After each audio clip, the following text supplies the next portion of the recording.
Shalom, selamat pagi Bapak Ibu, Opa Oma yang dikasihi Tuhan Yesus Kristus dimanapun kita berada. Sehat-sehat ya Oma Opa, kita berjumpa lagi hari ini, hari Selasa 30 Mei 2023. Kembali kita bersekutu dalam program dari Dewan PKLU, yaitu saya dan PKLU GPIB membaca Alkitab bersama. Pertama-tama perkenalkanlah saya Nani Tristianingsih, anggota PKLU GPIB Jemaat Gratia Bekasi.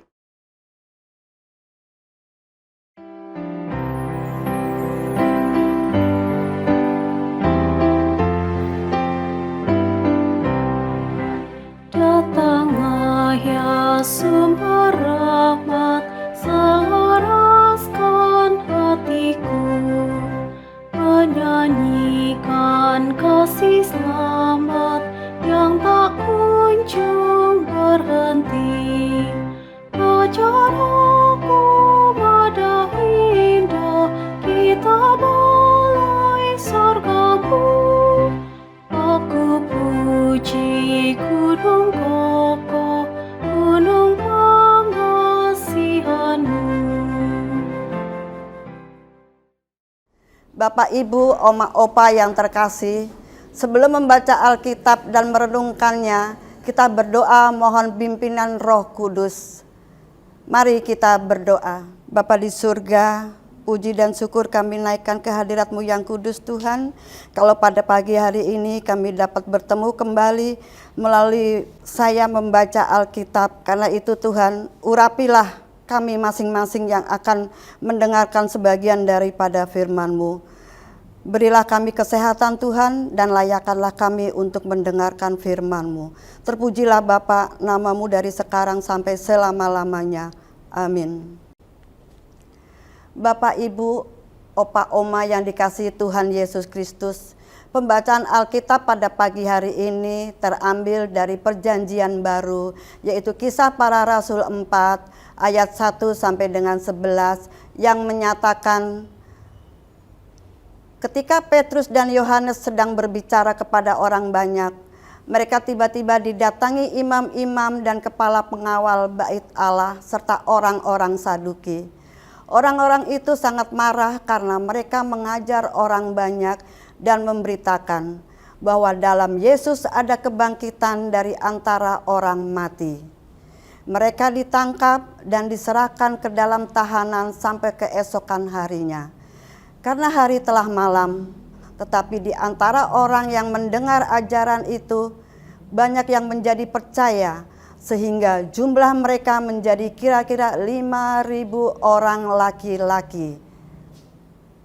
Pada keesokan harinya, pemimpin-pemimpin Yahudi serta tua-tua dari ahli-ahli Taurat mengadakan sidang di Yerusalem. Dengan imam besar Hanas dan Kayafas, Yohanes dan Alexander dan semua orang lain termasuk keturunan imam besar. Lalu Petrus dan Yohanes dihadapkan kepada sidang itu dan mulai diperiksa dengan pertanyaan ini. Dengan kuasa manakah atau dalam nama siapakah kamu bertindak demikian itu? Maka jawab Petrus penuh dengan Roh Kudus, hai pemimpin-pemimpin umat dan tua-tua, jika kamu sekarang harus diperiksa karena suatu kebajikan kepada seorang sakit dan harus menerangkan dengan kuasa manakah orang itu disembuhkan, maka ketahuilah oleh kamu sekalian dan oleh seluruh umat Israel bahwa dalam nama Yesus Kristus orang Nazaret yang telah kamu salibkan, tetapi yang telah dibangkitkan Allah dari antara orang mati, bahwa oleh karena Yesus itulah orang ini berdiri dengan sehat sekarang di depan kamu. Yesus adalah batu yang dibuang oleh tukang bangunan, yaitu kamu sendiri.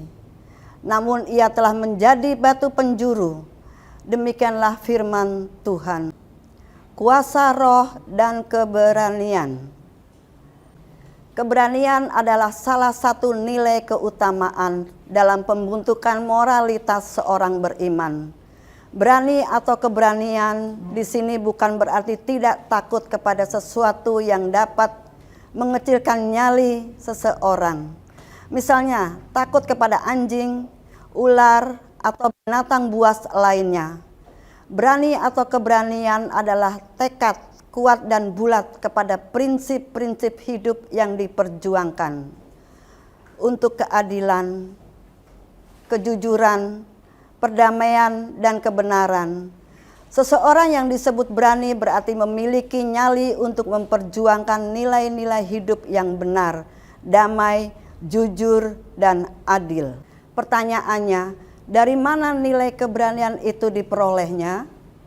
Perspektif sekuler akan mengatakan bahwa seorang yang berani antara lain ditopang oleh potensi diri yang mampu dan mapan.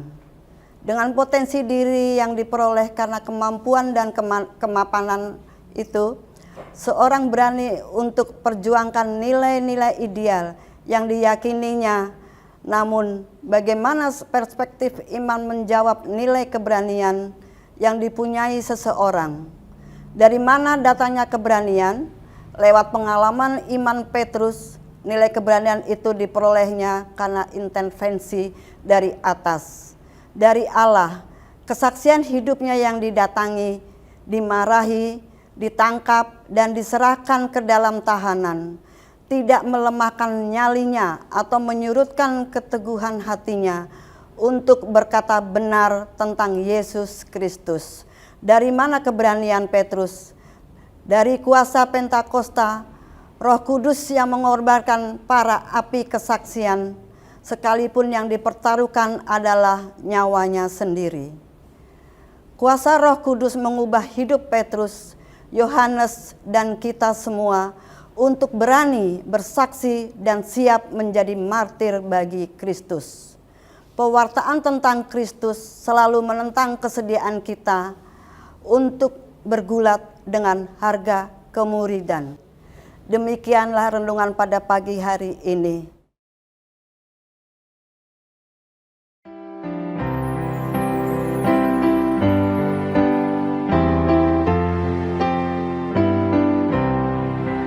Hingga kini ku selamat dengan kuat yang Kau beri. Ku harapkan akan dapat sampai di negeri seri. Yesus cari akan aku, domba binang yang sesat, untuk membela diriku, dipikulnya salib berat.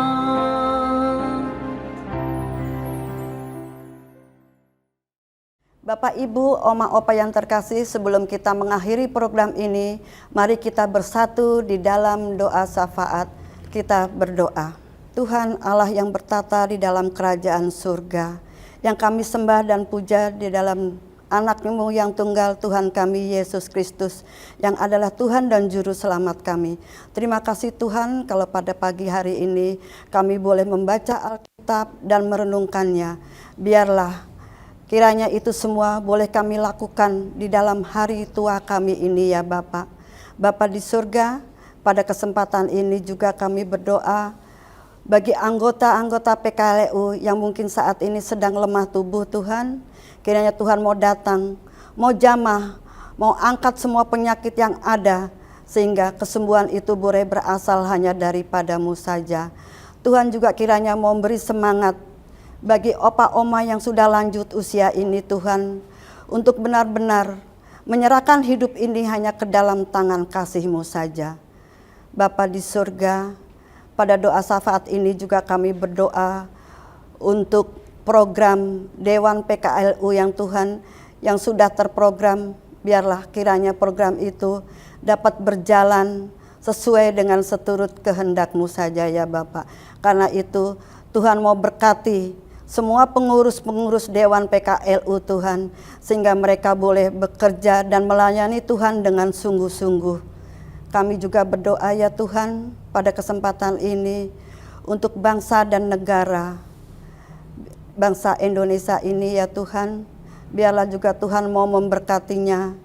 Tuhan mau pakai anak-anakmu yang duduk di dalam pemerintahan untuk sungguh-sungguh membangun bangsa dan negara ini dengan penuh tanggung jawab dan takut akan Engkau saja ya Bapa.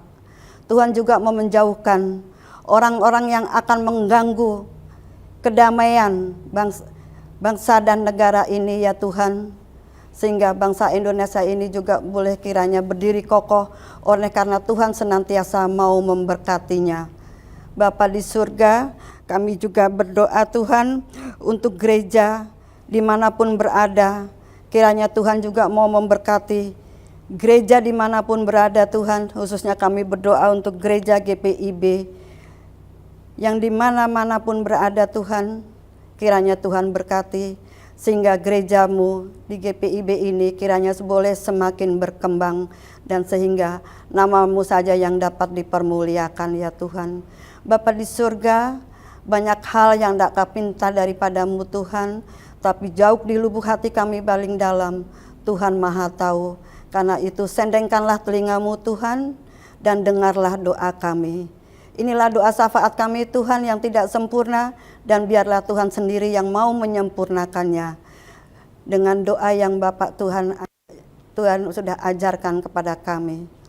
Bapa kami yang ada di surga, dikuduskanlah namamu, datanglah kerajaanmu, jadikanlah kehendak-Mu di bumi seperti di surga. Berikanlah kami pada hari ini makanan kami yang secukupnya, dan ampunilah kami akan kesalahan kami, seperti kami juga mengampuni orang yang bersalah kepada kami. Dan janganlah membawa kami ke dalam pencobaan, tetapi lepaskanlah kami daripada yang jahat. Karena Engkaulah yang empunya kerajaan dan kuasa dan kemuliaan sampai selama-lamanya. Amin. Demikian Oma Opa, renungan pada pagi hari ini. Akhir kata kami mengucapkan terima kasih atas kesempatan ini di dalam program saya dan PKLU membaca Alkitab bersama. Selamat pagi dan selamat beristirahat. Sampai jumpa di kesempatan lain. Tetap dalam sukacita dan semangat. Tuhan Yesus memberkati kita semua.